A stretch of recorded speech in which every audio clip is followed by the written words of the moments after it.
जय श्री राधे, हरे कृष्ण, हर हर महादेव। आप सभी पर राधा रानी का आशीर्वाद सदैव बना रहे। आज दिनांक है 27 फरवरी, दिन है शुक्रवार और आज है फाल्गुन मास के शुक्ल पक्ष की आमल की एकादशी। और आप सभी को आमल की एकादशी की बहुत बहुत शुभकामनाएं। आज ब्रह्म मुहूर्त सुबह 5:17 से 6:05 तक रहेगा। सूर्योदय होगा सुबह 6:54 पर और सूर्यास्त होगा शाम 6:25 पर। राहु काल आज सुबह 10:30 से दोपहर 12 बजे तक रहेगा। और आज एकादशी के मुहूर्त की जानकारी पहले ही हमारे चैनल पर दी जा चुकी है। आपने नहीं देखा है तो जरूर देख लीजिएगा। आज आप सुनने वाले हैं फाल्गुन मास महात्म्य का 26वां अध्याय और उससे पहले हम हर दिन की तरह सीता नित नेम की कहानी सुनेंगे। इस कहानी को सीता माता कहती थी और प्रभु श्री राम सुना करते थे। एक दिन श्री राम भगवान को किसी काम के लिए बाहर जाना पड़ा तो सीता माता कहने लगी कि भगवान, मेरा तो 12 वर्ष का नित्यनेम है, अब आप बाहर जाएंगे तो मैं अपनी कहानी किसे सुनाऊंगी। तब श्री राम ने कहा कि सीते, आप कुएं की पाल पर जाकर बैठ जाना और वहाँ पर जो भी औरतें पानी भरने आएंगी उन्हें अपनी कहानी सुना दिया करना। सीता माता कुएं की पाल पर जाकर बैठ गई। तभी एक स्त्री आई। उसने रेशम की जरी की साड़ी पहन रखी थी और सोने का घड़ा ले रखा था। सीता माता उसे देखकर कहने लगी, बहन, मेरा 12 वर्ष का नित्यनेम सुन लो। पर वह स्त्री बोली कि मैं तुम्हारा नित्यनेम सुनूंगी तो मुझे तो घर जाने में देर हो जाएगी और मेरी सास मुझसे झगड़ा करेगी। इसलिए उसने कहानी नहीं सुनी और अपने घर चली गई। लेकिन उसके घर जाते ही उसकी रेशम जरी की साड़ी फट गई। सोने का घड़ा मिट्टी के घड़े में बदल गया। सासू ने देखा तो पूछा, अरे बहू, ये किसका दोष अपने सिर लेकर आ गई है। बहू बोली, माँ जी, कुएं पर एक औरत बैठी थी। उसने अपनी कहानी सुनने के लिए कहा, लेकिन मैंने नहीं सुनी। शायद उसी का ये फल मुझे मिला है। बहू की बात सुनकर अगले दिन वही साड़ी और वही घड़ा लेकर सास कुएं की पाल पर गई। सास को वहीं पर सीता माता बैठी मिली तो माता सीता ने कहा, बहन, मेरी कहानी सुन लीजिए। सासू बोली, एक बार छोड़, मैं तो 4 बार कहानी सुन लूंगी। तब सीता माता बोली, राम आए लक्ष्मण आए, देश के पुजारी आए, नित नेम का नेम लाए, आओ राम बैठो राम, तपी रसोई जीमो राम, माखन मिश्री खाओ राम, दूध पताशा पियो राम, सूत के पलका मोठो राम, शाल दुशाला पोठो राम, शाल दुशाला ओढ़ो राम, जब बोलूं राम ही राम, राम सवारे सबके काम, खाली घर भंडार भरेंगे, सबका बेड़ा पार करेंगे, श्री राम जय जय राम। सासू बोली, बहन, कहानी तो बहुत अच्छी लगी। फिर कहानी सुनकर सासू घर चली गई और उसकी साड़ी फिर से रेशम जरी की बन गई। मिट्टी का घड़ा भी फिर वापस से सोने के घड़े में बदल गया। बहू ने देखा तो कहने लगी, सासू माँ, आपने ये सब कैसे किया। सासू बोली, बहू, तू दोष लगा कर आई थी और मैं अब दोष उतार कर आ रही हूँ। बहू ने पूछा कि माँ जी, वह कुएं वाली स्त्री कौन है। सासू ने बताया कि वह तो सीता माता थी। वो पुराने से नया कर देती हैं, खाली घर में भंडार भर देती हैं। वह लक्ष्मी जी का वास घर में कर देती हैं और मनुष्य की जो भी इच्छा हो उसे पूर्ण कर देती हैं। बहू बोली, माँ जी, फिर तो ऐसी कहानी मुझे भी सुना दो। सास बोली कि ठीक है, तुम भी सुनो। फिर सास ने कहानी शुरू की। राम आए लक्ष्मण आए, देश के पुजारी आए, नित नेम का नेम लाए, आओ राम बैठो राम, तपी रसोई जीमो राम, माखन मिश्री खाओ राम, दूध बताशा पियो राम, सूत के पलका मोठो राम, शाल दुशाला पोठो राम, शाल दुशाला ओढ़ो राम, जब बोलूं राम ही राम, राम सवारे सबके काम, खाली घर भंडार भरेंगे, सबका बेड़ा पार करेंगे, बोलो श्री राम जय जय राम। कहानी सुनकर बहू बोली, माँ जी, कहानी तो बहुत अच्छी है। सासू ने कहा, ठीक है, अब से हम इस कहानी को रोज किया करेंगे। अब सास बहू रोज सवेरे उठती, नहाती धोती और पूजा करने के बाद नित्य नेम की सीता माता की कहानी कहती। एक दिन की बात है, उनके यहाँ पड़ोस की एक औरत आई और बोली कि बहन जरा सी आँच तो देना। तो बहू बोली कि आँच तो अभी हमने जलाई ही नहीं। पड़ोसन बोली तो फिर तुम सुबह 4 बजे से उठकर क्या कर रही हो? तो उन्होंने कहा कि हम तो सुबह सुबह उठकर पूजा करते हैं, फिर सीता माता की नित्यनेम की कहानी कहते हैं। पड़ोसन ने उनकी बात सुनकर फिर कहा कि सीता माता की कहानी कहने से तुम्हें क्या मिला? तब वे दोनों बोली कि सीता माता की कहानी कहने से घर में भंडार भर जाते हैं, सारे काम पूर्ण हो जाते हैं, मन की इच्छा भी पूरी होती है।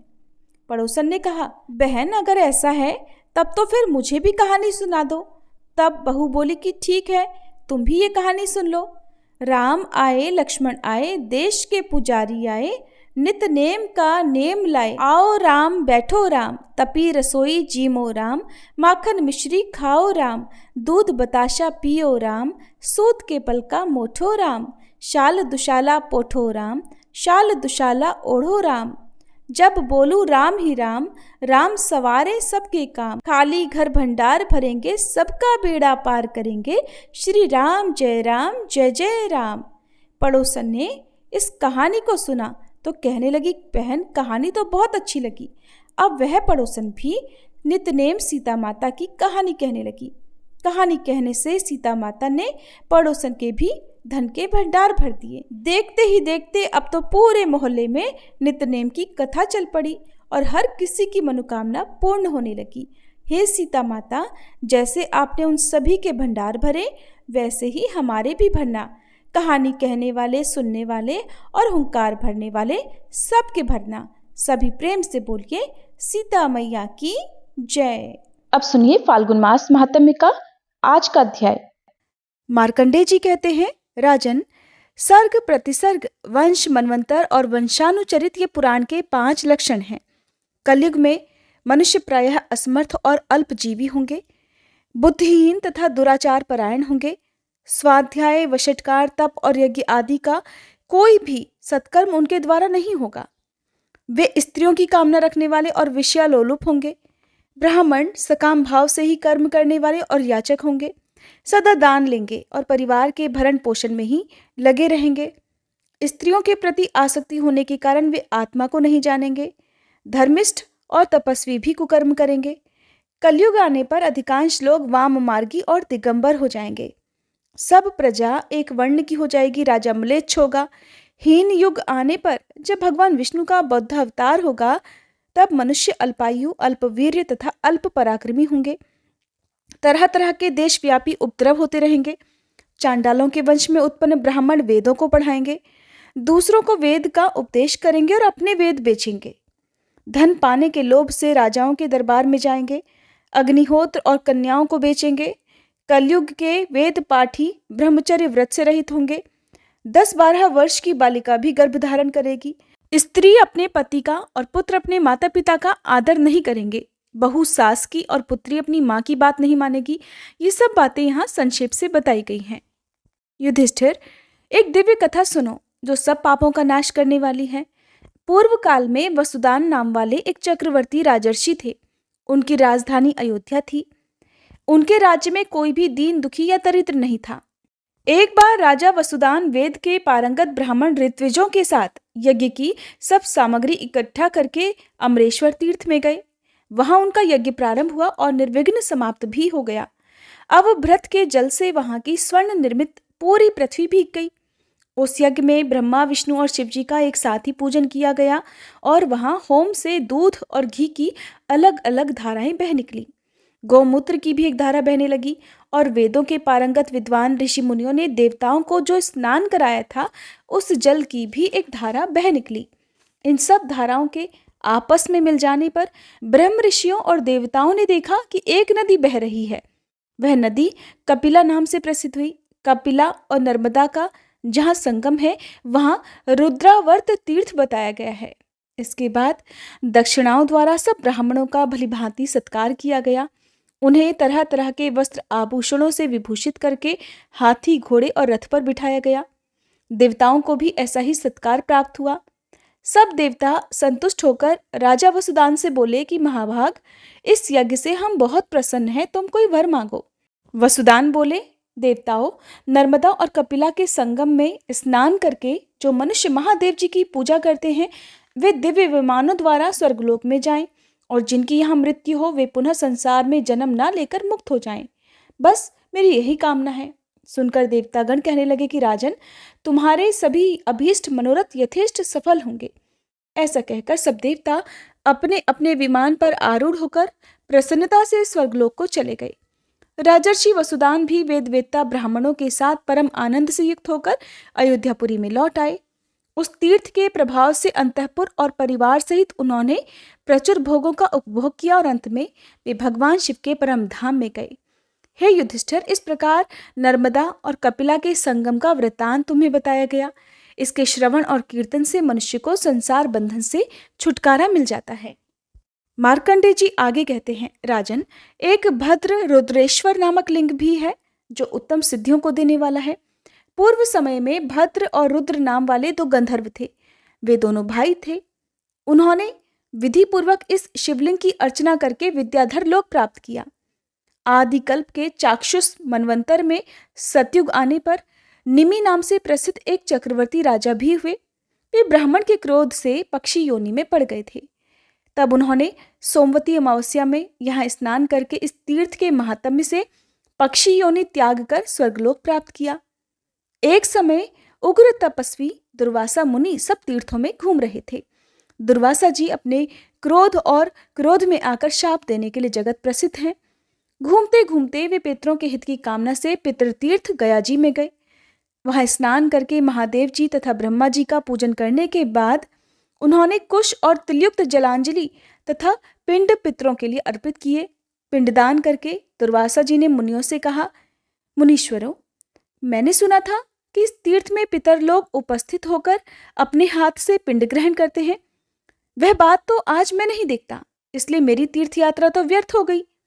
मुनि कहने लगे कि हे मुनिवर, अमावस्या को यहाँ दिया हुआ पिंडदान पितर लोग अपने हाथ में लेते हैं, इसलिए आप अमावस्या तक कृपया प्रतीक्षा कीजिए। सुनकर दुर्वासा जी ने कहा कि अब ना तो मैं यहाँ पिंड दूंगा और ना ही स्नान और दान करूंगा। इसके बाद उन्होंने मुनिवर एरंड से कहा कि आप क्यों अपने शरीर को क्लेश दे रहे हैं। कमंडल हाथ में लेकर ओंकार तीर्थ और नर्मदा नदी की यात्रा कीजिए। ऐसा कहकर दुर्वासा मुनि ऋषियों के साथ अमरकंटक पर्वत पर आए और ओंकारेश्वर की पूजा करके उनका इस प्रकार स्तवन अर्थात स्तुति की। दुर्वासा जी हाथ जोड़कर कहने लगे, काल स्वरूप महादेव जी को नमस्कार है, त्रिमूर्तिधारी शिव जी को नमस्कार है, ऋग्वेद, यजुर्वेद और सामवेद जिनके स्वरूप हैं उन सर्व की शिव को नमस्कार है। भवोद्धव, हे जगन्नाथ, उमाकांत, आपको नमस्कार है। कल्याणकारी सुखदाता भव को नमस्कार है।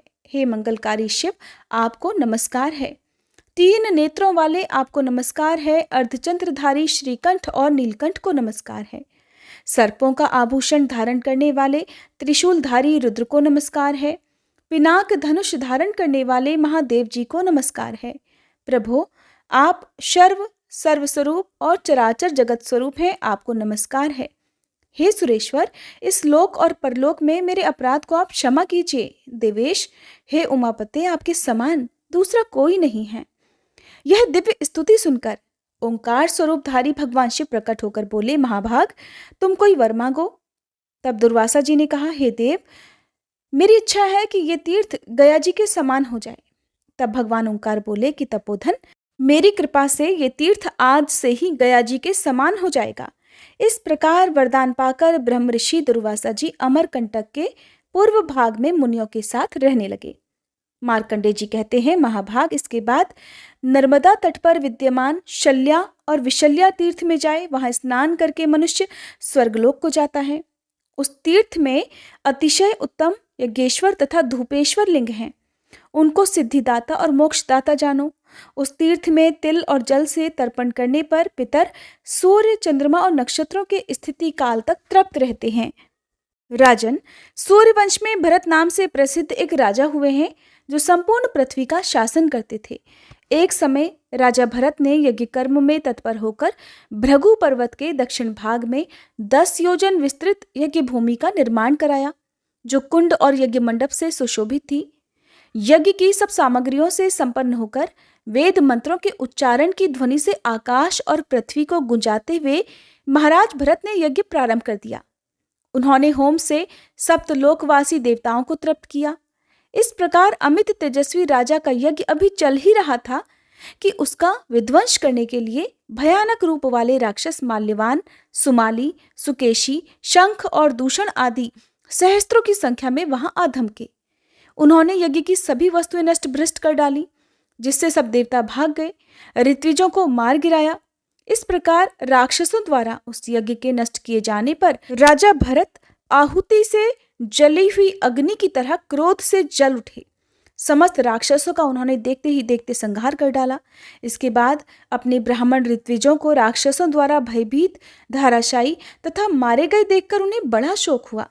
तब वे देव मंत्री बृहस्पति जी से बोले कि हे ब्राह्मण, आप तो सब देवताओं के गुरु, 3 काल की बातें जानने वाले तथा त्रिवेद वेत्ता हैं। देवकंटक राक्षसों ने मेरे लिए आए हुए इन ब्राह्मणों की हत्या कर डाली है। अब आप मुझे बताइए कि इसका प्रायश्चित मुझे किस प्रकार करना चाहिए। तब बृहस्पति जी बोले, राजन, मैं तुम्हें संजीवनी विद्या देता हूँ। उस विद्या के प्रभाव से राजा ने सब ब्राह्मणों को जीवित किया। उधर नया जीवन पाकर ब्राह्मणों ने देवगुरु बृहस्पति की बड़ी प्रशंसा की। इसके बाद पूर्ण तथा उत्तम दक्षिणा से युक्त वह यज्ञ समाप्त हुआ। यज्ञ में जो यूप गड़े थे, उन्हीं के मूल से वहां शल्या और विशल्या नाम वाली 2 नदियां प्रकट हो गईं। फिर वे दोनों लोग पावनी नर्मदा में मिल गईं। इसके बाद देवतागण अपने अपने विमान पर आरूढ़ होकर स्वर्गलोक को चले गए। राजा भरत ने भी ब्राह्मणों के साथ अपनी पुरी में प्रसन्नता से प्रवेश किया। मार्कंडेय जी कहते हैं, हे राजन, जहाँ कपिला और नर्मदा का संगम हुआ है, वहां 4 हाथ के भीतर सप्त पाताल वासिनी पिप्पला नदी आकर मिली है। वहीं 2 आवर्त बताए गए हैं, कपिलावर्त और पिप्पलावर्त। उस तृप्तिदायक तीर्थ को प्राप्त करने की पितर लोग भी इच्छा करते हैं। इसलिए पुत्र को चाहिए कि उस तीर्थ में जाकर पितरों के लिए यत्नपूर्वक जलांजलि और पिंडदान दे। जो कोई इस तीर्थ में अमरनाथ का दर्शन करता है, उसे अश्वमेध यज्ञ का फल प्राप्त होता है। चंद्र ग्रहण और सूर्य ग्रहण आदि पर्व के अवसर पर उसका विशेष फल मिलता है। एक दूसरा ईशान तीर्थ भी है, जिसके विषय में पहले सामान्य रूप से चर्चा की गई है। वह कपिला के पूर्व भाग में थोड़ी ही दूर पर स्थित है। उस ईशान लिंग की अर्चना से मनुष्य गणाध्यक्ष पद को प्राप्त होता है। देवी पार्वती जी ने स्त्रियों के लिए प्रसन्नता पूर्वक ये वरदान दिया है कि कपिला में चतुर्दशी और अष्टमी को स्नान करने से नारी सौभाग्यवती होती है और उसका पुत्र चिरंजीवी होता है। शिवजी ने भी इस वरदान का अनुमोदन किया है।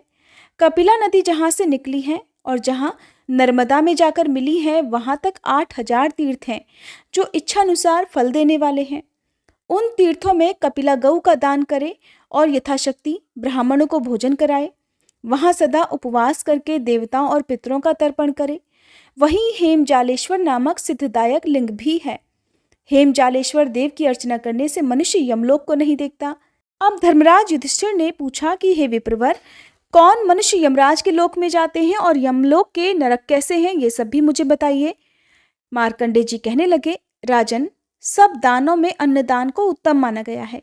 वह सभी को प्रसन्न करने वाला, पुण्यजनक तथा बल और पुष्टि को बढ़ाने वाला है। तीनों लोकों में अन्नदान के समान दूसरा कोई दान नहीं है। अन्न से ही प्राणी उत्पन्न होते हैं और अन्न का अभाव होने पर मर भी जाते हैं। शरीर में रक्त, मांस, मज्जा और वीर्य, ये सब अन्न से ही क्रमशः बनते हैं। वीर्य से ही प्राणियों की उत्पत्ति होती है, इसलिए संपूर्ण जगत अन्नमय है। स्वर्ण, रत्न, अश्व, हाथी, स्त्री, माला और चंदन आदि भोग सामग्रियों से भी अन्न भोजन के समान सुख नहीं मिलता। हे युधिष्ठिर, इस कारण अन्नदान महान पुण्यदायक है। अन्नदान को प्राणदाता कहा गया है, इसलिए सदा ही अन्नदान करना चाहिए। इस लोक और परलोक में अन्नपान आदि जो कुछ भी ऐश्वर्य हैं, वह सब अन्नदान का ही फल बताया गया है। जो पापी मनुष्य कुकर्म करते और ऐसे दान से मुंह मोड़ते हैं, वे अत्यंत भयानक दक्षिण मार्ग से यमलोक को जाते हैं।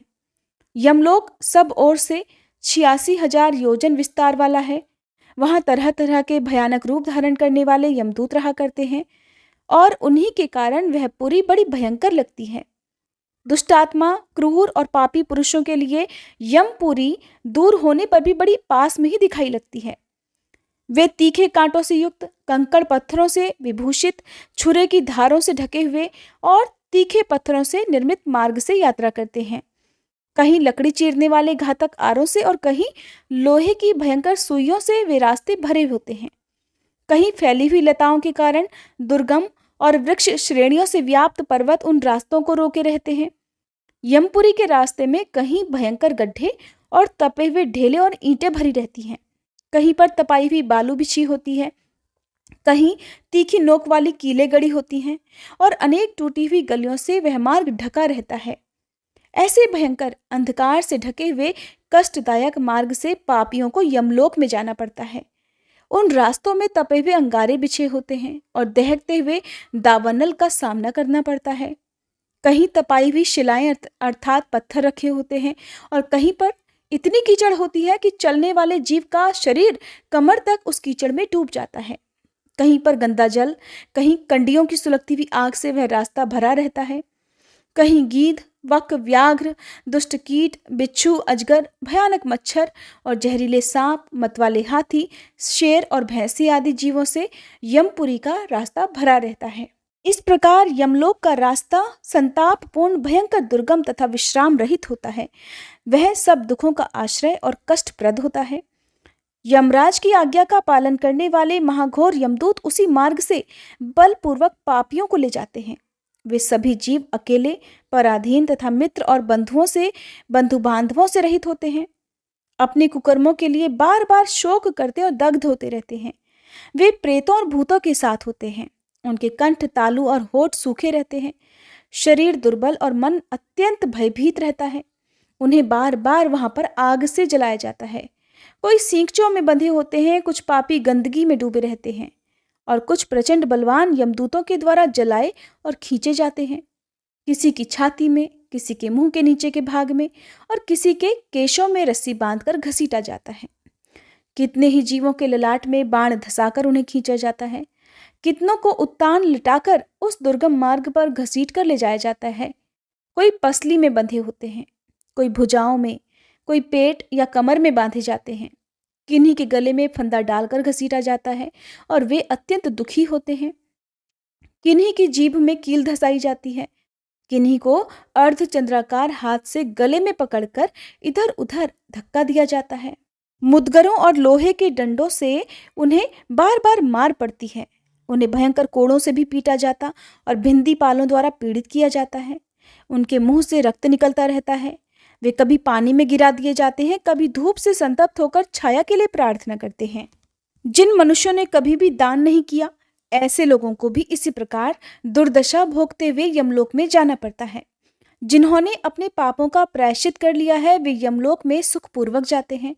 इस तरह उस निकृष्ट मार्ग से यमराज के नगर में गए हुए पापी जीव आज्ञा मिलने पर दूतों द्वारा यमराज के सामने पहुंचाए जाते हैं। वहां चित्रगुप्त उन पापियों को धर्मोपदेश करते हुए उनके पापों की याद दिलाते हैं और इस प्रकार कहते हैं, अरे ओ पापाचारियों, ओ पराये धन को हड़प लेने वाले लुटेरो, तुम लोगों ने अपने रूप और बल के घमंड में आकर पराई स्त्रियों का सतीत्व नष्ट किया है। तुम्हें पता चलना चाहिए कि जो जिस कर्म को करता है उसी को उस कर्म का फल अवश्य भोगना पड़ता है। फिर तुमने अपना ही सत्यानाश करने के लिए पाप क्यों किया? और जब अपने किए गए उन्हीं पापों के लिए तुम्हें दुख भोगना पड़ रहा है, तब तुम दुखी क्यों हो रहे हो? सबको अपने अपने कर्म ही भुगतने होते हैं, इसमें किसी का कोई दोष नहीं है। इसके बाद चित्रगुप्त जी यमराज जी से कहते हैं कि हे स्वामिन, ये भूलोक से राजा लोग आए हैं। इन्हें अपनी बुद्धि और बल पर बड़ा घमंड था। ये सभी राजा अपने भयंकर दुष्कर्मों से प्रेरित होकर ही यहाँ आए हैं। यमराज से ऐसा कहकर वे उन राजाओं को संबोधित करके कहते हैं, दुराचारी राजाओं, तुम सब लोग प्रजा का सर्वनाश करने वाले रहे हो। तुमने थोड़े समय के लिए राज्य पाकर ऐसा पाप कर्म क्यों किया? राज्य के लोभ से, मोहवश, अन्यायपूर्ण वृत्तियों को अपनाकर तुमने जिन पापों को इकट्ठा किया है, अब उनके यथार्थ फल का उपभोग खुद भी करो। अरे, जिनके लिए तुमने अशुभ कर्म किए हैं, वो राज्य और वे स्त्रियां अब कहाँ हैं? वो सब कुछ छोड़कर तुम अकेले ही यहाँ आए हो। जिनके लिए तुमने अपनी प्रजा को सताया और नष्ट किया है, वे तुम्हारे भाई बंधु अब तुम्हारी यातना क्यों नहीं देख पा रहे हैं? इस समय जब यमदूत तुम्हें ऊंचे से नीचे गिराते हैं, तब तुम्हें उन कर्मों का कैसा मजा मिल रहा है?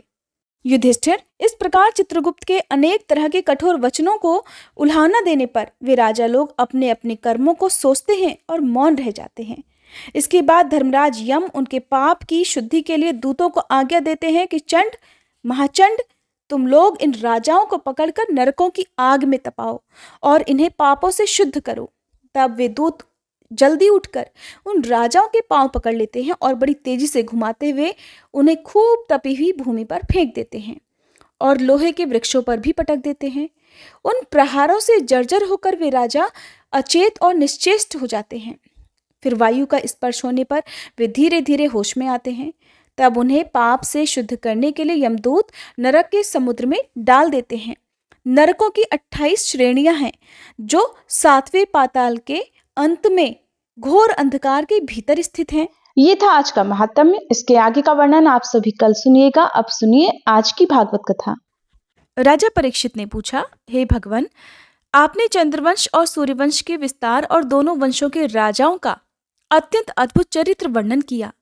भगवान के परम प्रेमी हे मुनिवर, आपने स्वभाव से ही धर्म प्रेमी यदुवंश का भी विशद वर्णन किया।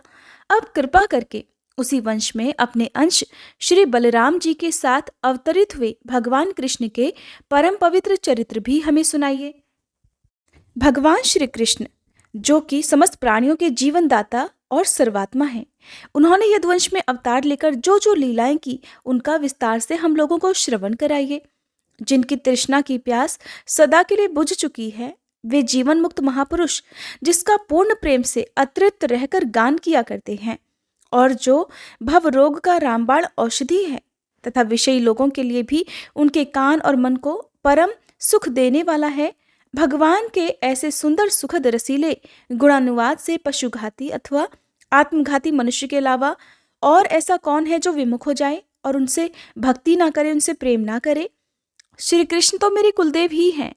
जब कुरुक्षेत्र में महाभारत युद्ध हो रहा था और देवताओं को भी जीत लेने वाले भीष्म पितामह आदि अतिथियों से मेरे दादा पांडवों का युद्ध हो रहा था, उस समय कौरवों की सेना उनके लिए अपार समुद्र के समान थी, जिसमें भीष्म आदि वीर बड़े बड़े मच्छों को भी निगल जाने वाले तिमिंगल मच्छों की तरह भय उत्पन्न कर रहे थे। परंतु मेरे स्वनाम धन्य पितामह भगवान कृष्ण के चरण कमलों की नौका का सहारा लेकर उस समुद्र को अनायास ही पार कर गए। ठीक वैसे ही जैसे कोई मार्ग में चलता हुआ स्वभाव से ही बछड़े के खुर का गड्ढा पार कर जाए। महाराज, मेरा यह शरीर जो आपके सामने है और जो कौरव और पांडव दोनों ही वंशों का एकमात्र सहारा था, अश्वत्थामा के ब्रह्मास्त्र से जल चुका था। उस समय मेरी माता जब भगवान की शरण में गई, तब उन्होंने हाथ में चक्र लेकर मेरी माता के गर्भ में प्रवेश किया और मेरी रक्षा की। केवल मेरी ही बात नहीं, वे तो समस्त शरीरधारियों के भीतर आत्मा रूप से रहकर अमृत तत्व का दान कर रहे हैं और बाहर काल रूप से रहकर मृत्यु का। श्री सूत जी कहते हैं, हे शौनक जी, भगवान के प्रेमियों में अग्रगण्य और सर्वज्ञ श्री सुखदेव जी महाराज ने परीक्षित का ऐसा प्रश्न सुनकर, जो कि संतों की सभा में भगवान की लीला के वर्णन का कारण हुआ करता है, उनका अभिनंदन किया और भगवान श्री कृष्ण की उन लीलाओं का वर्णन आरंभ कर दिया जो समस्त कलिमलों को सदा के लिए धो डालती हैं। श्री सुखदेव जी कहते हैं, हे परीक्षित, उस समय लाखों दैत्यों के दल ने घमंडी राजाओं का रूप धारण कर अपने भारी भार से पृथ्वी को आक्रांत कर रखा था, दुखी कर रखा था। उससे मुक्ति पाने के लिए वह ब्रह्मा जी की शरण में गई। पृथ्वी ने उस समय गऊ का रूप धारण कर रखा था। उसके नेत्रों से आंसू बह बहकर मुंह पर आ रहे थे। उसका मन तो दुखी था ही, शरीर भी बहुत कमजोर हो गया था और वह बड़े करुण स्वर से रंभा रही थी। ब्रह्मा जी के पास जाकर उसने उन्हें अपनी पूरी दुख व्यथा कह सुनाई। ब्रह्मा जी ने बड़ी सहानुभूति के साथ उसकी दुख गाथा सुनी। उसके बाद वे भगवान शंकर, स्वर्ग के अन्यान्य प्रमुख देवता और गाय के रूप में आई हुई पृथ्वी को अपने साथ लेकर क्षीर सागर के तट पर गए। भगवान देवताओं के भी आराध्य देव हैं। वे अपने भक्तों की सारी इच्छाएं पूर्ण करते हैं, उनके सारे दुखों को नष्ट कर देते हैं। वे ही जगत के एकमात्र स्वामी हैं। क्षीर सागर के तट पर पहुंचकर ब्रह्मादि देवताओं ने पुरुष सूक्त के द्वारा उन्हीं परम पुरुष सर्वांतर्यामी प्रभु की स्तुति की। स्तुति करते करते ब्रह्मा जी समाधिस्थ हो गए। उन्होंने समाधि अवस्था में आकाशवाणी सुनी। उसके बाद जगत के निर्माण करता ब्रह्मा जी ने देवताओं से कहा, हे देवताओं, मैंने भगवान की वाणी सुनी है। आप सभी उसे मेरे द्वारा अभी सुन लो और फिर वैसा ही करो। उसके पालन में बिल्कुल भी देर नहीं होनी चाहिए। भगवान को पृथ्वी के कष्ट का पहले से ही पता है। वे ईश्वरों के भी ईश्वर हैं, इसलिए अपनी काल शक्ति के द्वारा पृथ्वी का भार दूर करते हुए वे जब तक पृथ्वी पर लीला करें तब तक आप सभी अपने अपने अंशों के साथ यदुकुल में जन्म लेकर उनकी लीला में सहयोग प्रदान करो। वसुदेव जी के घर स्वयं पुरुषोत्तम भगवान प्रकट होंगे। उनकी और उनकी प्रियतमा श्री राधा की सेवा के लिए देवांगनाएं जन्म ग्रहण करें। स्वयं प्रकाश भगवान शेष भी, जो भगवान की कला होने के कारण अनंत हैं, अनंत का अंश भी अनंत ही होता है, और जिनके सहस्त्र मुख हैं, भगवान के प्रिय कार्य करने के लिए उनसे पहले ही उनके बड़े भाई के रूप में अवतार ग्रहण करें। भगवान की वह ऐश्वर्यशालिनी योग माया भी, जिसने सारे जगत को मोहित कर रखा है, उनकी आज्ञा से उनकी लीला के कार्य संपन्न करने के लिए अंश रूप से अवतार ग्रहण करेंगी। श्री सुखदेव जी कहते हैं, हे परीक्षित, प्रजापतियों के स्वामी भगवान ब्रह्मा जी ने देवताओं को इस प्रकार आज्ञा दी और पृथ्वी को समझा बुझाकर ढांढस बताया। इसके बाद वे अपने परम धाम को चले गए। प्राचीन काल में यदुवंशी राजा थे शूरसेन। वे मथुरापुरी में रहकर माथुर मंडल और शूरसेन मंडल का राज्य शासन किया करते थे। उसी समय से मथुरा ही समस्त यदुवंशी नरपतियों की राजधानी हो गई थी। भगवान श्री हरि सदा ही वहां विराजमान रहते थे। एक बार मथुरा में शूर के पुत्र वसुदेव जी विवाह करके अपनी पत्नी देवकी के साथ घर जाने के लिए रथ पर सवार हुए। उग्रसेन का पुत्र था कंस। उसने अपनी चचेरी बहन देवकी को प्रसन्न करने के लिए उसके रथ के घोड़ों की रास पकड़ ली। वह स्वयं ही रथ हाँकने लगा। यद्यपि उसके साथ सैकड़ों सोने के बने हुए रथ भी चल रहे थे। देवकी के पिता थे देवक। अपनी पुत्री पर उनका बड़ा प्रेम था। अपनी कन्या को विदा करते समय उन्होंने उसे सोने के हारों से अलंकृत 400 हाथी, 15,000 घोड़े, 1800 रथ और सुंदर सुंदर वस्त्र आभूषणों से विभूषित 200 सुकुमारी दासियां भी उपहार में दी। विदाई के समय वर वधु के मंगल के लिए एक ही साथ शंख, तुरही, मृदंग और दुंदुभियां बजने लगी। मार्ग में जिस समय घोड़ों की रास पकड़कर वह कंस रथ हाँक रहा था, ठीक उसी समय आकाशवाणी हुई कि अरे मूर्ख, जिसको तू रथ में बिठाकर लिए जा रहा है, उसी की 8वें गर्भ की संतान तुझे मार डालेगी। कंस बड़ा पापी था। उसकी दुष्टता की कोई सीमा नहीं थी और वह भोजवंश का कलंक तो था ही। आकाशवाणी सुनते ही झट उसने तलवार खींच ली और अपनी बहन की चोटी पकड़कर उसका वध करने के लिए, उसे मारने के लिए तैयार हो गया। वह अत्यंत क्रूर तो था ही, पाप कर्म करते करते निर्लज्ज भी हो गया था। उसको ये सब करते देखकर महात्मा वसुदेव जी उसको शांत करते हुए बोले कि हे राजकुमार, आप भोजवंश के होनहार वंशधर और अपने कुल की कीर्ति बढ़ाने वाले हैं। बड़े बड़े शूरवीर भी आपके गुणों की प्रशंसा करते हैं। इधर ये एक तो स्त्री, दूसरे आपकी बहन और तीसरे ये विवाह का शुभ अवसर है। ऐसी स्थिति में भला आप इसे कैसे मार सकते हैं? वीरवर जो जन्म लेते हैं उनके शरीर के साथ ही मृत्यु भी पैदा होती है। आज हो या 100 वर्षों के बाद, जो प्राणी है उसकी मृत्यु अवश्य होगी। जब शरीर का अंत हो जाता है तब जीव अपने कर्म के अनुसार दूसरे शरीर को ग्रहण करके अपने पहले शरीर को छोड़ देता है। उसे विवश होकर ऐसा करना पड़ता है जैसे चलते समय मनुष्य अपना एक पैर जमाकर ही दूसरा पैर उठाया करता है, और जैसे जोंक किसी अगले तिनके को पकड़ लेती है तब पहले के पकड़े हुए तिनके को छोड़ती है, ठीक वैसे ही मनुष्य भी अपने कर्म के अनुसार किसी शरीर को प्राप्त करने के बाद ही इस पहले शरीर को छोड़ा करता है। कंस, ये आपकी छोटी बहन अभी बच्ची और बहुत दीन है। ये तो आपकी पुत्री के समान है और इस पर अभी अभी इसका विवाह हुआ है। विवाह के मंगल चिन्ह भी इसके शरीर से अभी नहीं उतरे हैं। ऐसी दशा में आप जैसे दीन वत्सल पुरुष को इस बेचारी का वध करना बिल्कुल भी उचित नहीं है। श्री सुखदेव जी कहते हैं, हे परीक्षित, इस प्रकार वसुदेव जी ने प्रशंसा आदि साम नीति और भय आदि भेद नीति से कंस को बहुत समझाया, परंतु वह तो बहुत क्रूर था और राक्षसों का अनुयायी हो रहा था, इसलिए उसने अपने घोर संकल्प को नहीं छोड़ा। वसुदेव जी ने कंस का हठ देखकर यह विचार किया कि किसी प्रकार ये समय तो टाल ही देना चाहिए। तब वे इस निश्चय पर पहुंचे कि बुद्धिमान पुरुष को जहां तक उसकी बुद्धि और बल साथ दे मृत्यु को टालने का प्रयास करना चाहिए, और अगर प्रयास करने पर भी वह ना टल सके तो फिर प्रयास करने वाले का कोई दोष भी नहीं होता। इसलिए मृत्यु रूप कंस को अपने पुत्र दे देने की प्रतिज्ञा करके मैं इस दीन देवकी को बचा लूं। अगर मेरे पुत्र होंगे और तब तक ये कंस स्वयं नहीं मर जाएगा, तब क्या होगा? संभव है उल्टा ही हो, मेरा पुत्र ही इसे मार डाले, क्योंकि विधाता के विधान का पार पाना तो बड़ा कठिन है। मृत्यु सामने आकर भी टल जाती है और टली हुई भी लौट आती है। जिस समय वन में आग लगती है उस समय कौन सी लकड़ी जले और कौन सी ना जले, दूर की जल जाए और बिल्कुल अग्नि के पास की बची रहे, इन सब बातों में अदृष्ट के सिवा और कोई कारण नहीं होता। तब वसुदेव जी ने बहुत विचार कर कंस से कहा कि सौम्य, आपको देवकी से तो कोई भय है ही नहीं। जैसा कि आकाशवाणी ने कहा है, भय है उसके पुत्रों से, सो इसके पुत्र मैं आपको लाकर खुद सौंप दूंगा। श्री सुखदेव जी कहते हैं, हे परीक्षित, कंस जानता था कि वसुदेव जी के वचन झूठे नहीं होते और इन्होंने जो कुछ कहा है वह युक्ति संगत भी है, इसलिए उसने अपनी बहन देवकी को मारने का विचार छोड़ दिया। जिस पर वसुदेव जी बड़े प्रसन्न हुए और उसकी प्रशंसा करते हुए अपने घर चले आए।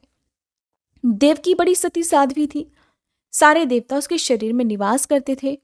समय आने पर देवकी के गर्भ से प्रतिवर्ष एक एक करके 8 पुत्र और एक कन्या उत्पन्न हुई। पहले पुत्र का नाम था कीर्तिमान। वसुदेव जी ने उसे लाकर कंस को दे दिया। ऐसा करते समय उन्हें कष्ट तो बहुत हुआ, क्योंकि कोई भी पिता भला अपने ही हाथ से अपने ही पुत्र को मरवाने के लिए किसी दूसरे को कैसे सौंप सकता है। परंतु इस कष्ट से भी बढ़कर उन्हें कष्ट इस बात का था कि कहीं मेरे वचन झूठे ना हो जाएं। हे परीक्षित, सत्यसंध पुरुष बड़े से बड़ा कष्ट भी सहन कर लेते हैं, ज्ञानियों को किसी बात की अपेक्षा नहीं होती। इस प्रकार जब कंस ने देखा कि वसुदेव जी का अपने पुत्र के जीवन और मृत्यु में एक समान भाव है और वे सत्य में पूर्ण निष्ठावान भी हैं, अपनी बात की लाज भी रखते हैं, अपना वचन भी निभा रहे हैं, तब वह बहुत प्रसन्न हुआ और उनसे हंसकर बोला कि वसुदेव जी, आप इस नन्हे से सुकुमार बालक को ले जाइए, इससे मुझे कोई भय नहीं, क्योंकि आकाशवाणी ने तो ऐसा ही कहा था कि देवकी के 8वें गर्भ से उत्पन्न संतान के द्वारा मेरी मृत्यु होगी। वसुदेव जी ने कहा, ठीक है, और उस बालक को लेकर वे लौट आए। परंतु उन्हें मालूम था कि कंस बड़ा दुष्ट है और उसका मन उसके हाथ में है ही नहीं। वो किसी भी क्षण बदल सकता है और अपनी बात भी टाल सकता है, इसलिए उन्होंने उसकी किसी बात पर विश्वास नहीं किया। परीक्षित, इधर भगवान नारद कंस के पास आए और उससे बोले कि कंस, ब्रिज में रहने वाले नंद आदि गोप, उनकी पत्नियां वसुदेव, देवकी, नंद और वसुदेव दोनों के सजाती बंधु बांधव और सगे संबंधी सब के सब देवता हैं जो इस समय तुम्हारी सेवा कर रहे हैं, वे भी देवता ही हैं। उन्होंने ये भी बतलाया कि दैत्यों के कारण पृथ्वी का भार बढ़ गया है कंस, इसलिए देवताओं की ओर से अब उनके वध की तैयारी की जा रही है। जब देवर्षि नारद कंस से ऐसा कहकर चले गए, तब कंस को यह निश्चय हो गया कि यदुवंशी देवता हैं और देवकी के गर्भ से ही विष्णु भगवान मुझे मारने के लिए पैदा होने वाले हैं। इसलिए उसने देवकी और वसुदेव को हथकड़ी बेड़ी से जकड़कर कैद में डलवा दिया और फिर उन दोनों से जो जो पुत्र होते गए वह उन्हें मारता गया। उसे हर बार ये शंका बनी रहती कि कहीं श्री हरि ही उस बालक के रूप में ना आ गए हों। हे परीक्षित, पृथ्वी में ये बात प्रायः देखी जाती है कि अपने ही प्राणों का पोषण करने वाले लोभी राजा अपने स्वार्थ के लिए अपने माता पिता, अपने भाई बंधु और अपने अन्य हितैषी इष्ट मित्रों की भी हत्या कर डालते हैं। क्योंकि कंस ये भी जानता था कि मैं पहले काल नेमी असुर था और श्री विष्णु ने ही मुझे मार डाला था, इसलिए उसने यदुवंशियों से घोर विरोध ठान लिया। कंस बड़ा बलवान था। उसने यदु, भोज और अंधक वंश के अधिनायक अपने पिता उग्रसेन को भी कैद कर लिया और शूरसेन देश का राज अब वह स्वयं करने लगा। सुखदेव जी कहते हैं कि हे परीक्षित, कंस एक तो स्वयं बड़ा बली था और दूसरे मगध नरेश जरासंध की उससे बड़ी सहायता प्राप्त थी। उसके बहुत सारे साथी भी थे जिन्हें साथ लेकर वह यदुवंशियों को नष्ट करने लगा। कंस से भयभीत होकर वे सब कुरु, पांचाल, कैकई, शाल, विदर्भ और कौशल आदि देशों में जा बसे। कुछ लोग ऊपर ऊपर से तो उसके मन के अनुसार काम करते थे और अंदर से डरे हुए रहते थे और उसके विरोध में रहते थे। जब कंस ने एक एक करके देवकी के 6 बालक मार डाले, तब देवकी के 7वें गर्भ में भगवान के अंश स्वरूप श्री शेष जी, जिन्हें अनंत भी कहते हैं, पधारे। आनंद स्वरूप शेष जी के गर्भ में आने के कारण देवकी को स्वाभाविक ही हर्ष हुआ, परंतु कंस शायद उसे भी मार डाले, इस भय से उनका शोक और भी बढ़ गया। विश्वात्मा भगवान ने देखा कि मुझे ही अपना स्वामी और सब कुछ मानने वाले यदुवंशी कंस के द्वारा बहुत ही सताए जा रहे हैं। तब उन्होंने अपनी योगमाया को ये आदेश दिया, देवी, हे कल्याणी, तुम ब्रज में जाओ। वह प्रदेश ग्वालों और गौओं से सुशोभित है। वहां नंद बाबा के गोकुल में वसुदेव की पत्नी रोहिणी निवास करती है। उनकी और भी पत्नियां कंस से डरकर गुप्त स्थानों में रहती हैं। इस समय मेरा वह अंश, जिसे शेष कहते हैं, देवकी के उदर में गर्भरूप से स्थित है। उसे वहां से निकालकर आप रोहिणी के पेट में रख देना। कल्याणी, अब मैं अपने समस्त ज्ञान, बल आदि अंशों के साथ देवकी का पुत्र बनूंगा और तुम नंद बाबा की पत्नी यशोदा के गर्भ से जन्म लेना। तुम लोगों को मुंह मांगे वरदान देने में समर्थ होगी। मनुष्य आपको अपनी समस्त अभिलाषाओं को पूर्ण करने वाली जानकर धूप, दीप, नैवेद्य और अन्य प्रकार की सामग्रियों से आपकी पूजा किया करेंगे। पृथ्वी में लोग आपके लिए बहुत से स्थान बनाएंगे और दुर्गा, भद्रकाली, विजया, वैष्णवी, कुमुदा, चंडिका, कृष्णा, माधवी, कन्या, माया, नारायणी, ईशानी, शारदा और अंबिका आदि बहुत से नामों से पुकारेंगे। देवकी के गर्भ में से खींचे जाने के कारण शेष जी को लोग संसार में संकर्षण कहेंगे। लोक रंजन करने के कारण राम कहेंगे और बलवानों में श्रेष्ठ होने के कारण बलभद्र भी कहेंगे। जब भगवान ने इस प्रकार आदेश दिया, तब योगमाया ने जो आज्ञा कहकर उनकी बात शिरोधार्य की और उनकी परिक्रमा करके वे पृथ्वीलोक में चली आईं और भगवान ने जैसा कहा था वैसा ही किया।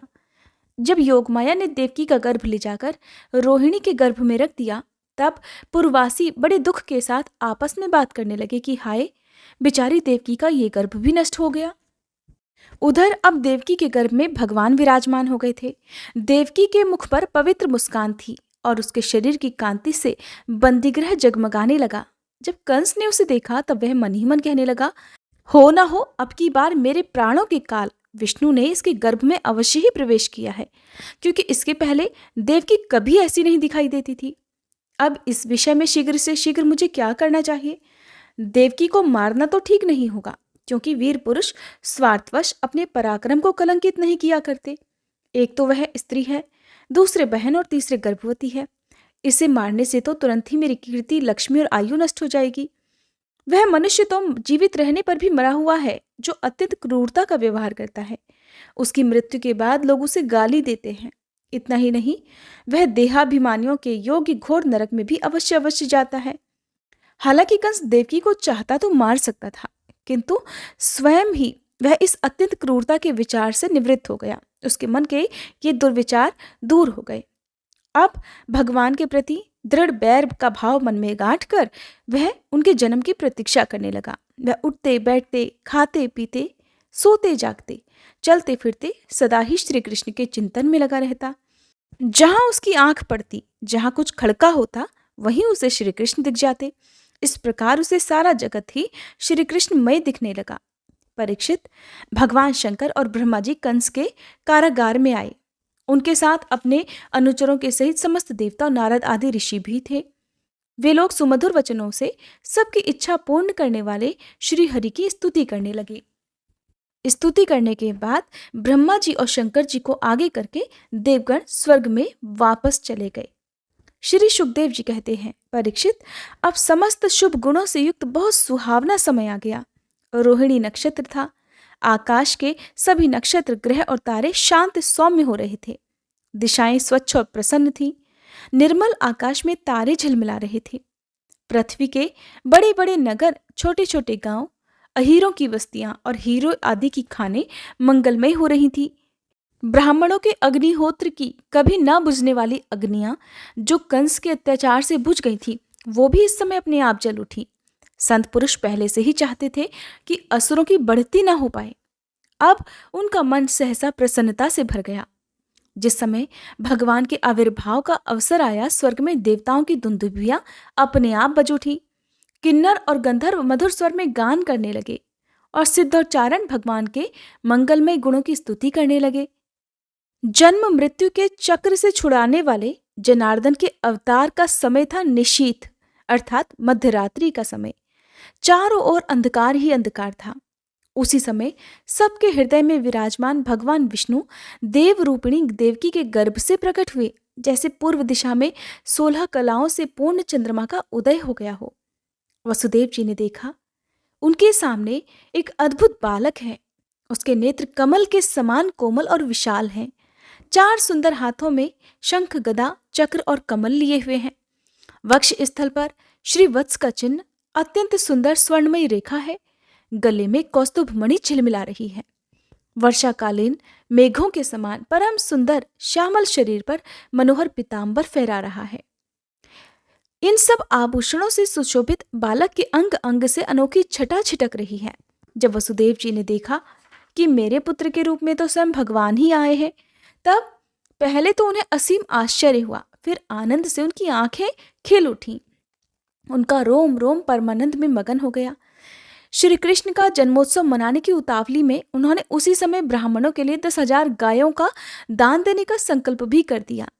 हे परीक्षित, भगवान श्री कृष्ण अपनी अंग कांति से सूतिका गृह को जगमग कर रहे थे, अर्थात जिस कारागार में उनका जन्म हुआ था। जब वसुदेव जी को यह निश्चय हो गया कि ये तो परम पुरुष परमात्मा ही है, तब भगवान का प्रभाव जान लेने से उनका सारा भय जाता रहा। अपनी बुद्धि स्थिर करके उन्होंने भगवान के चरणों में अपना सिर झुका दिया और हाथ जोड़कर वे उनकी स्तुति करने लगे। उन्हीं के साथ साथ देवकी ने भी श्री कृष्ण की स्तुति की। दोनों की स्तुति होने के बाद भगवान श्री कृष्ण देखते ही देखते एक छोटे से शिशु का रूप धारण कर गए। तब वसुदेव जी ने भगवान की प्रेरणा से अपने पुत्र को लेकर सूतिका गृह से बाहर निकलने की इच्छा की। उसी समय नंद पत्नी यशोदा जी के गर्भ से उस योग माया का जन्म हुआ, जो भगवान की शक्ति होने के कारण उनके समान ही जन्म रहित हैं। उसी योग माया ने द्वारपाल और पुरवासियों की समस्त इंद्रिय वृत्तियों की चेतना हर ली और वे सब के सब अचेत होकर सो गए। कारागार के सभी दरवाजे बंद थे। उनमें बड़े बड़े किवाड़, लोहे की जंजीरें और ताले जड़े हुए थे। उनके बाहर जाना तो बड़ा ही कठिन था। परंतु वसुदेव जी भगवान श्री कृष्ण को गोद में लेकर जैसे ही उनके निकट पहुंचे, तुरंत ही सारे दरवाजे अपने आप से खुलते चले गए। ठीक वैसे ही जैसे सूर्योदय होते ही अंधकार दूर हो जाता है। उस समय बादल धीरे धीरे गरजकर जल की फुहारें छोड़ रहे थे। इसलिए शेष जी अपने फनों से जल को रोकते हुए भगवान के पीछे पीछे ही चलने लगे। उन दिनों बार बार वर्षा होती रहती थी, जिससे यमुना जी बहुत बढ़ गई थी। उनका प्रवाह गहरा और तेज हो गया था। तरल तरंगों के कारण जल पर फेन ही फेन, अर्थात झाग ही झाग तैर रहे थे। सैकड़ों भयानक भंवर पड़ रहे थे। जैसे सीतापति भगवान श्री राम जी को समुद्र ने मार्ग दे दिया था, वैसे ही यमुना जी ने भी भगवान को मार्ग दे दिया। वसुदेव जी ने नंद बाबा के गोकुल में जाकर देखा कि सब के सब गोप नींद से अचेत हुए पड़े हैं। उन्होंने अपने पुत्र को यशोदा जी के बिस्तर पर सुला दिया और उनकी नवजात कन्या लेकर वे वापस कारागार में लौट आए। कारागार में पहुंचकर वसुदेव जी ने उस कन्या को देवकी के बिस्तर पर सुला दिया और तुरंत अपने पैरों में बेड़ियां डाल ली। अब वे पहले की तरह कारागार में बंद हो गए। उधर नंद पत्नी यशोदा जी को इतना तो मालूम हुआ कि कोई संतान हुई है, परंतु वे ये नहीं जान सकी कि उनका पुत्र हुआ है या पुत्री, क्योंकि एक तो उन्हें बहुत कष्ट हुआ था, दूसरा योग माया ने उन्हें भी अचेत कर दिया था। श्री सुखदेव जी कहते हैं, हे परीक्षित, जब वसुदेव जी लौट आए तब नगर के बाहरी और भीतरी सारे दरवाजे अपने आप ही पहले की तरह बंद हो गए। इसके बाद नवजात शिशु के रोने की आवाज सुनकर द्वारपालों की नींद टूटी। समझ गए कि कारागार के अंदर देवकी ने किसी शिशु को जन्म दिया है। तुरंत भोजराज कंस के पास गए और देवकी की संतान होने की बात उसे कही। कंस तो बड़ी व्याकुलता और घबराहट के साथ इसी बात की ही प्रतीक्षा कर रहा था। द्वारपालों की बात सुनते ही वह झटपट पलंग से उठ खड़ा हुआ और बड़ी तेजी से कारागार की ओर झपटा। इस बार तो मेरे काल का ही जन्म हुआ है, ये सोचकर ही वह विह्वल हो रहा था। और यही कारण है कि उसे इस बात का भी ध्यान नहीं रहा कि उसके बाल बिखरे हुए हैं। रास्ते में जल्दबाजी और घबराहट में वो कई जगह लड़खड़ाया, गिरते गिरते बचा। कारागार में पहुंचने पर सती देवकी ने बड़े दुख और करुणा के साथ अपने भाई कंस से कहा कि मेरे हितैषी भाई, ये कन्या तो तुम्हारी पुत्र वधू के समान है, स्त्री जाति की है। तुम्हें स्त्री की हत्या बिल्कुल नहीं करनी चाहिए। भैया, तुमने दैववश मेरे बहुत से अग्नि के समान तेजस्वी बालकों को मार डाला। अब केवल यही एक कन्या बची है, इसे तो कम से कम मुझे दे दो। अवश्य ही मैं तुम्हारी छोटी बहन हूँ, मेरे बहुत से बच्चे मर गए हैं, इसलिए मैं अत्यंत दीन हूँ। मेरे प्यारे भाई, बस मेरी ये अंतिम संतान तो मेरे पास रहने दो। श्री सुखदेव जी कहते हैं, परीक्षित, कन्या को अपनी गोद में छिपाकर देवकी जी ने अत्यंत दीनता के साथ रोते रोते कंस से याचना की, परंतु वह तो बड़ा दुष्ट था। उसने देवकी को झिड़ककर उसके हाथ से वह कन्या छीन ली। अपनी उस नन्ही सी नवजात भांजी के पैर पकड़कर कंस ने उसे बड़े जोर से एक चट्टान पर दे मारा। स्वार्थ ने उसके हृदय से दया सौहार्द को बिल्कुल जड़ सहित उखाड़ फेंका था। परंतु श्री कृष्ण की वह छोटी बहन साधारण कन्या तो थी नहीं, देवी थी। उसके हाथ से छूटकर तुरंत ही आकाश में चली गई और अपने बड़े बड़े 8 हाथों में आयुध लिए हुए दिख पड़ी। वह दिव्यमाला, वस्त्र, चंदन और मणिमय आभूषणों से विभूषित थी। उसके हाथों में धनुष, त्रिशूल, बाण, ढाल, तलवार, शंख, चक्र और गदा, ये 8 आयुध थे। सिद्धचारण, गंधर्व, अप्सरा, किन्नर और नागगण बहुत सी भेंट की सामग्री समर्पित करके उस देवी की स्तुति कर रहे थे। उस समय देवी ने कंस से कहा कि रे मूर्ख, मुझे मारने से तुझे क्या मिलेगा? तेरे पूर्व जन्म का शत्रु तुझे मारने के लिए किसी और स्थान पर पैदा हो चुका है। अब तू व्यर्थ निर्दोष बालकों की हत्या मत कर। कंस से ऐसा कहकर भगवती योगमाया वहां से अंतर्ध्यान हो गई और पृथ्वी के अनेक स्थानों में अलग अलग नामों से प्रकट हुई। देवी की ये बात सुनकर कंस को बड़ा आश्चर्य हुआ। उसने उसी समय देवकी और वसुदेव को कारागार से मुक्त कर दिया, उन्हें छोड़ दिया और बड़ी नम्रता से उनसे कहा कि मेरी प्यारी बहन और बहनोई जी, मैं बहुत बड़ा पापी हूँ। राक्षस जैसे अपने ही बच्चों को मार डालता है, वैसे ही मैंने तुम्हारे बहुत से पुत्रों को मार डाला। इस बात का मुझे बहुत दुख है। मैं तो इतना दुष्ट हूँ कि मुझ में दया का लेश मात्र भी नहीं है। मैंने अपने भाई बंधु और हितैषियों तक का त्याग कर दिया। पता नहीं अब मुझे किस नरक में जाना पड़ेगा। वास्तव में तो मैं ब्रह्मघाती के समान जीवित होने पर भी मुर्दा ही हूँ, क्योंकि मनुष्य ही झूठ नहीं बोलते, विधाता भी झूठ बोलते हैं। उसी पर विश्वास करके मैंने अपनी बहन के बच्चे मार डाले। ओहो, मैं कितना पापी हूँ। तुम दोनों महात्मा हो, अपने पुत्रों के लिए शोक मत करो। उन्हें तो अपने कर्म का ही फल मिला है। जैसे मिट्टी के बने हुए पदार्थ बनते और बिगड़ते रहते हैं, परंतु मिट्टी में कोई अदल बदल नहीं होती, वैसे ही शरीर का तो बनना बिगड़ना होता ही रहता है, परंतु आत्मा पर इसका कोई प्रभाव नहीं पड़ता। मेरी यह दुष्टता तुम दोनों क्षमा कर दो, क्योंकि तुम बड़े ही साधु स्वभाव और दीनों के रक्षक हो। ऐसा कहकर कंस ने अपनी बहन देवकी और वसुदेव के पैर पकड़ लिए। उसकी आंखों से आंसू बह बहकर मुंह तक आ रहे थे। उसके बाद उसने योगमाया के वचनों पर विश्वास करके देवकी और वसुदेव को कैद से छोड़ दिया और तरह तरह से उनके प्रति अपना प्रेम प्रकट करने लगा। जब देवकी जी ने देखा कि उसके भाई कंस को पश्चाताप हो रहा है, तब उन्होंने उसे क्षमा कर दिया। वे उसके पहले अपराधों को भूल गईं और वसुदेव जी ने भी हंसकर कंस से कहा कि मनस्वी कंस, आप जो कहते हैं वो ठीक वैसा ही है। फिर जब देवकी और वसुदेव ने कंस को क्षमा कर दिया, तब वह बड़े प्रसन्न मन से उनसे अनुमति लेकर अपने महल में चला गया। वह रात बीत जाने पर कंस ने अपने मंत्रियों को बुलाया और योगमाया ने जो कुछ कहा था वह सब उन्हें कह सुनाया। कंस के मंत्री पूर्णतया नीति निपुण नहीं थे। दैत्य होने के कारण स्वभाव से ही वे देवताओं के प्रति शत्रुता का भाव भी रखते थे। अपने स्वामी कंस की बात सुनकर वे देवताओं पर और भी चिढ़ गए और कंस से कहने लगे, भोजराज, अगर ऐसी बात है तो हम आज ही बड़े बड़े नगरों में, छोटे छोटे गांवों में और सभी बस्तियों में और दूसरे स्थानों में जितने भी नवजात बच्चे हुए हैं, वे चाहे 10 दिन से अधिक हो या कम के, सबको आज ही मार डालेंगे। श्री सुखदेव जी कहते हैं, हे परीक्षित, एक तो कंस की बुद्धि स्वयं ही बिगड़ी हुई थी, फिर उसे मंत्री भी ऐसे ही मिले थे जो उससे भी बढ़कर दुष्ट थे। इस प्रकार उनसे सलाह करके काल के फंदे में फंसे हुए असुर कंस ने यही ठीक समझा कि ब्राह्मणों को भी मार डाला जाए, क्योंकि उसके मंत्रियों के अनुसार सनातन धर्म की जड़ है वेद, गौ, ब्राह्मण, तपस्या और वे यज्ञ जिनमें दक्षिणा दी जाती है। इसलिए कंस के मंत्रियों ने कहा कि हे भोजराज, हम लोग वेदवादी ब्राह्मण, तपस्वी, याज्ञिक और यज्ञ के लिए घी आदि हविष्य पदार्थ देने वाली गौओं का भी पूर्ण रूप से नाश कर डालेंगे। मंत्रियों की ऐसी सलाह सुनकर कंस ने हिंसा प्रेमी राक्षसों को संत पुरुषों की हिंसा करने का आदेश दे दिया। वे इच्छानुसार रूप धारण कर सकते थे। जब वे इधर उधर चले गए तब कंस ने अपने महल में प्रवेश किया।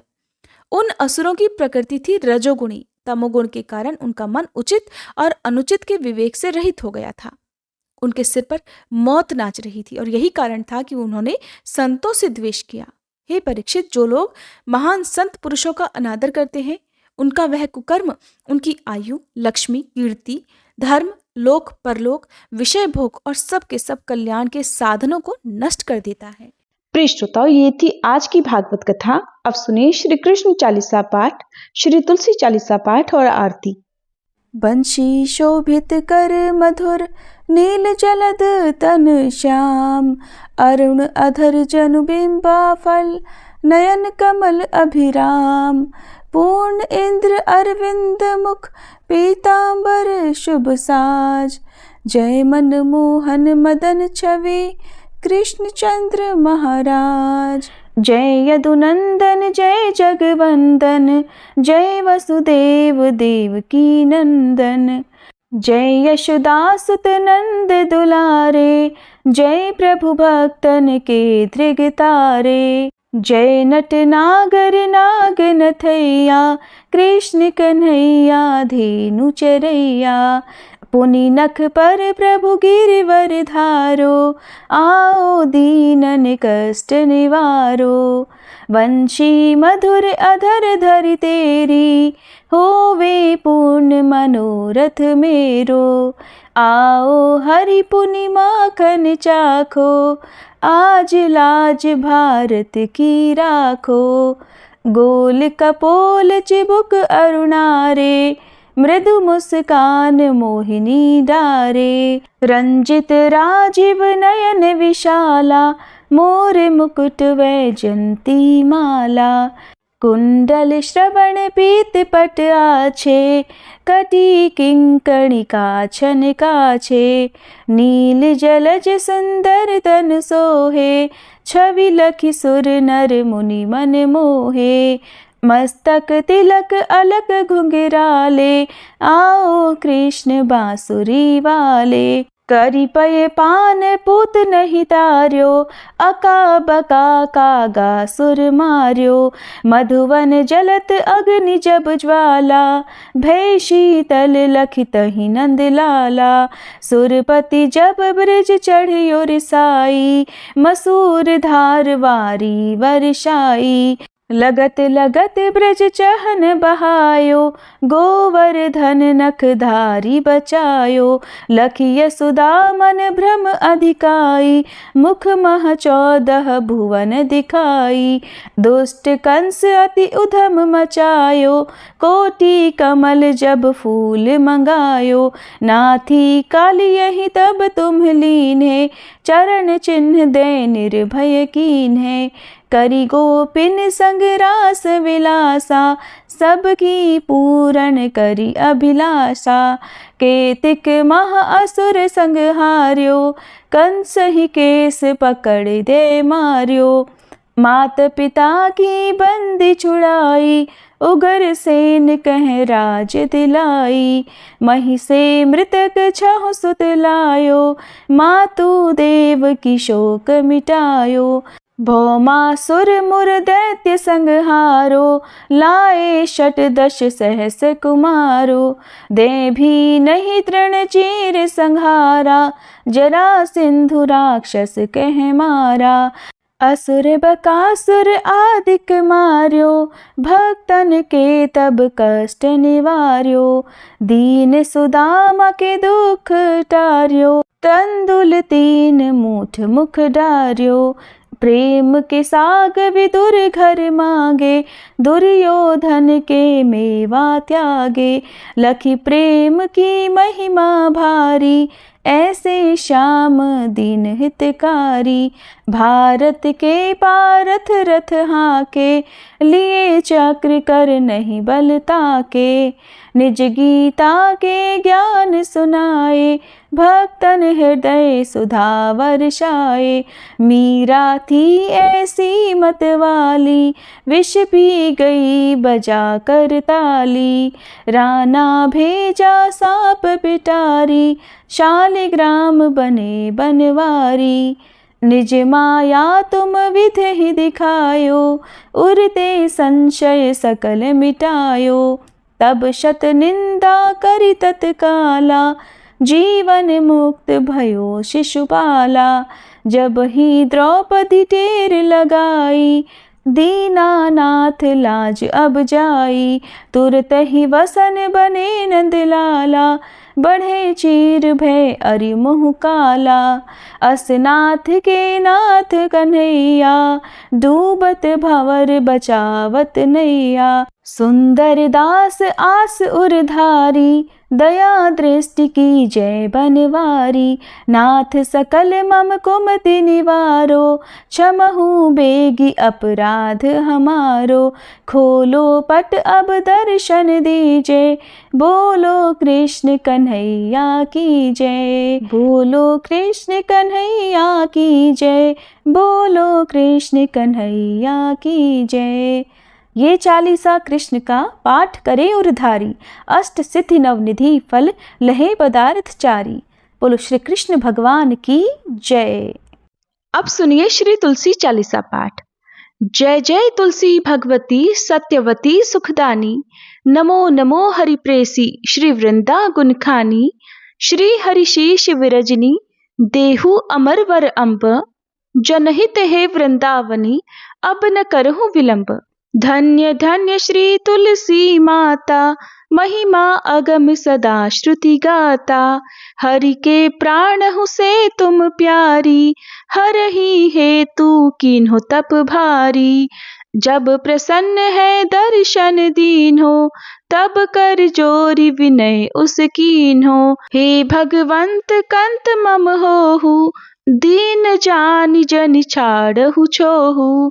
सुनि लक्ष्मी तुलसी की बानी, दीन हो श्राप कद पर आनी। उस अयोग्य वर मांगन हारी, होहु विटप तुम जड़ तनुधारी। सुनि तुलसी ही श्रप्यो तेहि ठामा, करहु वास तुहु नीचन धामा। दियो वचन हरि तब तत्काला, सुनहु सुमुखी जनि होहु विहाला। समय पाई व्यवहारो पाति तोरा, पूजहि आस वचन सत मोरा। तब गोकुल मह गोप सुदामा, तासु भई तुलसी तू बामा।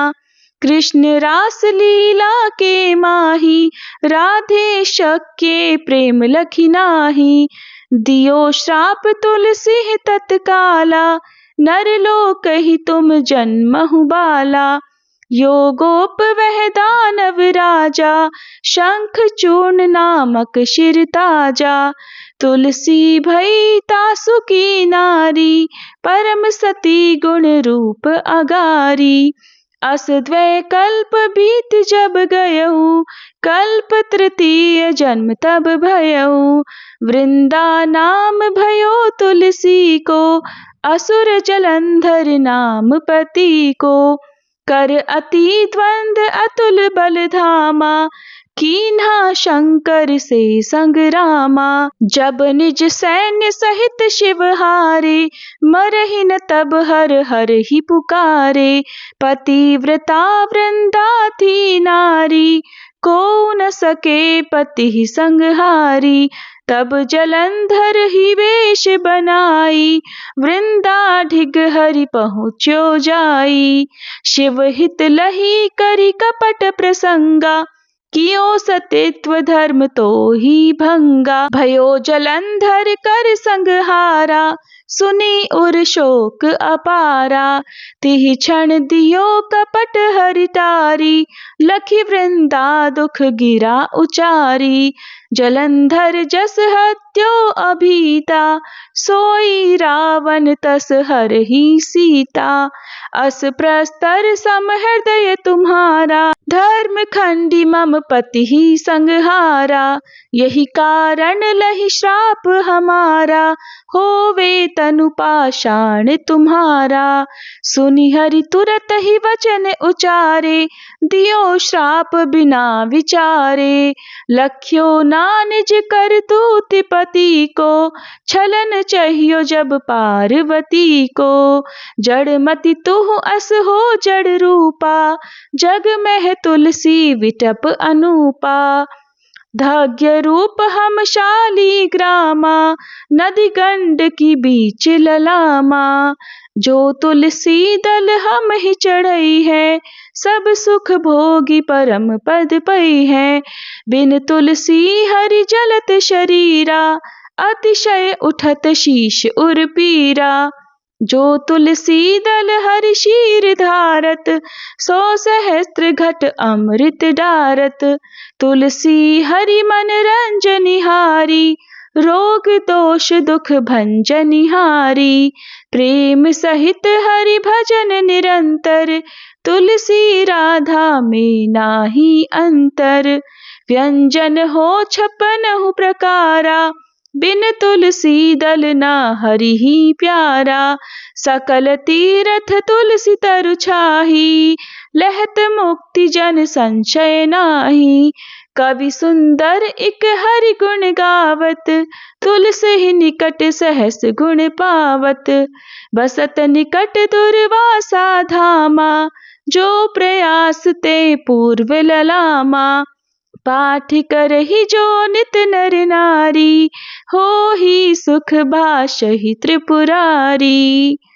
तुलसी चालीसा पढ़ही, तुलसी तरु ग्रह धारी। दीप दान करि पुत्र फल, पावही बंध्यो नारी। सकल दुख दरिद्र हरि, हार है परम प्रसन्न। आशे धन जन लड़ही, ग्रह बसही पूर्णा अत्र। लाही अभिमत फल जगत, मह लाही पूर्ण सब काम। जेई दल अर्पही तुलसी, तह सहस बसही हरि राम। तुलसी महिमा नाम लख, तुलसी सुत सुख राम। मानस 40 रच्यो, जग में तुलसीदास। तुलसी महारानी की जय। श्री हरि विष्णु भगवान की जय। तुलसी महारानी नमो नमो, हरि की पटरानी नमो नमो। धन तुलसी पूरण तप कीनो, धन तुलसी पूरण तप कीनो। शालिग्राम बनी पटरानी नमो नमो, तुलसी महारानी नमो नमो। जाके पत्र मंजरी कोमल, जाके पत्र मंजरी कोमल। श्रीपति कमल चरण लपटानी नमो नमो, तुलसी महारानी नमो नमो। धूप दीप नैवेद्य आरती, धूप दीप नैवेद्य आरती। पुष्पन की वर्षा वर्षानी नमो नमो, तुलसी महारानी नमो नमो। 56 भोग 3600 व्यंजन, 56 भोग 3600 व्यंजन। बिन तुलसी हरि एक न मानी नमो नमो, बिन तुलसी हरि एक न मानी नमो नमो। तुलसी महारानी नमो नमो। सभी सखी मैया तेरो यश गावे, सभी सखी मैया तेरो यश गावे। भक्ति दान दीजे महारानी नमो नमो, तुलसी महारानी नमो नमो। हरि की पटरानी नमो नमो, तुलसी महारानी नमो नमो। तुलसी मैया की जय।